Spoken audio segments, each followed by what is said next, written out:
Hi, it's me again with Corel Tips and Tricks. When I was sending the email to the gentleman I was trying to help, I started thinking about, I used 1.5 inch wide key by 8.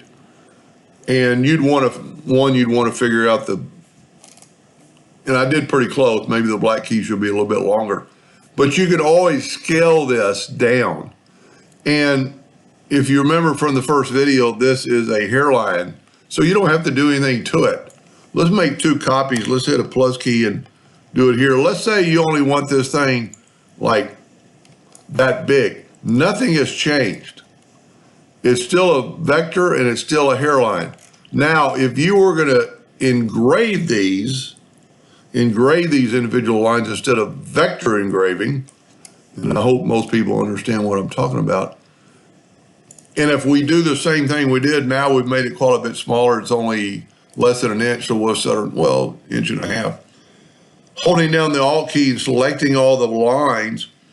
If you were going to engrave these, you would want to change it right here. And if you've already got your size, that's too thick. Well, that's too thick, but you don't have to scale with object. So that's maybe something you might want to do.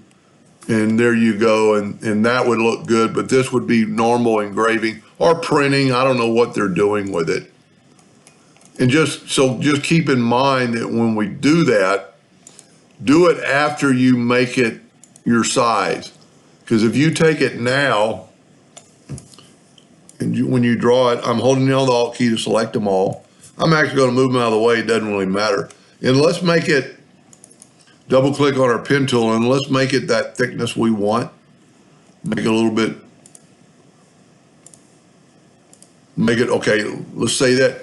But if you do not scale with object right here and hit OK, and then when you nudge that back up, watch what happens when we change the size. Look how thick the lines became. So one reason I kind of decided to do the video, because I can't stress this enough, to use scale with object. So let's, holding down the Alt key, and this is the best way to select the line. Double click on your pen tool or F12. Do this, but go scale with object and then put them up. Now look what happens when we select it all and we make it smaller. The keyboard still looks pretty good.